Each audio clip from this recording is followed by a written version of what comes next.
I'm back with another episode, how to find a real estate agent, whether you're buying or selling a home. Let's get into it. Like and subscribe down below to find your new home, because that rhymes. Whether you're looking to buy or sell a home, you need a good real estate agent, right? So the first tip is to ask around, ask in your circle, ask your friends and family, who's the real estate agent that they worked with and would they recommend them? Don't just ask who's the agent that they worked with. Of course you want to know, was that agent good? What did they do that was well? How would you rate them on a scale of 1 to 10? Did you think that they were excellent? If they say, yeah, they were good, they were okay, but they weren't, they didn't go above and beyond, then just keep it in the back pocket. That's somebody that you can reach out to if you want to.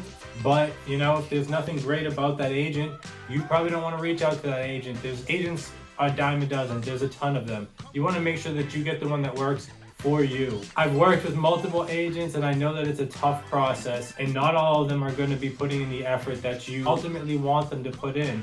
So make sure you ask around, see who's got a great agent that they know, and see if it's somebody that fits with what you're looking to do. The other thing you can do is contact the National Association of Realtors. You can go to their database, you can look for a realtor that's in your area, and then you can kind of look and see what they've got. This is similar to tip number 3, which is to look at the biggest brokers in your area, go to their website, and then look at some of their top agents, see what they specialize in. Do they specialize in single family homes? Do they specialize in multifamily homes? Do they specialize in commercial real estate? Look for an agent that works in the area and specializes in what you're looking to do. So if you're looking to sell or buy a multifamily home, a duplex or a triplex, make sure that you find an agent that works in that area.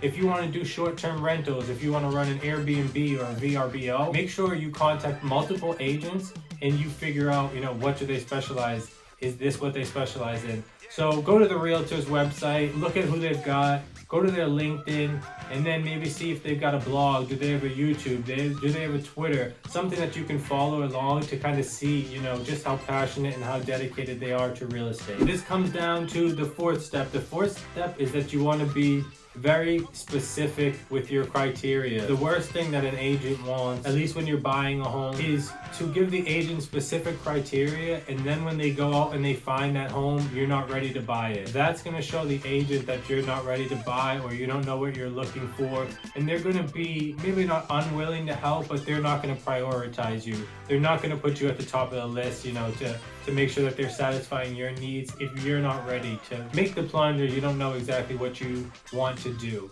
So tip 5 is to make sure that you are specific with your criteria and you're ready to pull the trigger when it comes down to it. Number 6, interview multiple real estate agents. And I use the word interview lightly, but yes, you should be asking them specific questions.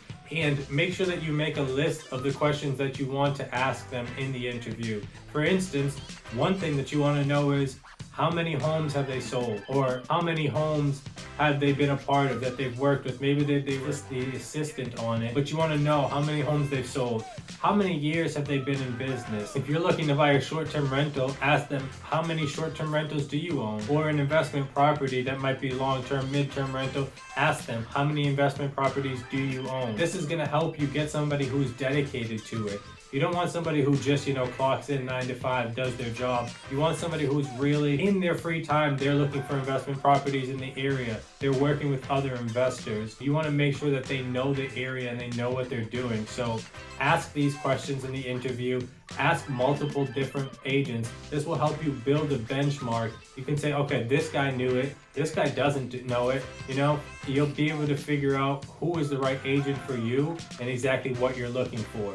Figure out what the agent's team is like. Do they have an assistant that's going to be working with you? Are you going to be working with the agent directly? This is also going to help you understand the level of seniority that the agent has. Chances are, if you're buying a new home, or if this is one of your first times selling a home, it's going to depend on the level of seniority of an agent that you're working with. It might depend on the price of the home. You know, you're not going to get the most senior agent in the brokerage unless you have a really expensive home, or you're looking to buy a really expensive home, or you've been in this market for a while. So you want to make sure that you're working with an agent who's in a similar position as you. If this is your first or second home, work with somebody who's been an agent for maybe 2 or 3 years in this market, who has grown up in this market and understands the area. You want to make sure that they're putting in their best effort for you. And chances are that you might get this more with somebody who's more junior in their career, because they might be more hungry. They're trying to climb the ladder, and they want to, work with people who are in a similar situation as them. So make sure that you do understand what level of seniority your agent has, what experience they have, and make sure that it fits with what you're looking for as well. Understanding if they work with an assistant or not, and who's going to be your point of contact, who's going to be answering your calls, what availability they have, that's going to be important to you, because you want to make sure that somebody's working on your schedule and you're not working on their schedule. So figure out if they've got an assistant or whatever. The next tip, if you're selling a home, find out how that agent plans on marketing that home. Find an agent who is experienced with digital marketing and who has a plan to market your home. You want to make sure that they are familiar with the process, that they have done this multiple times before, that they can do it end to end, and they align with what you're looking for as well. So figure out how they plan to market your home.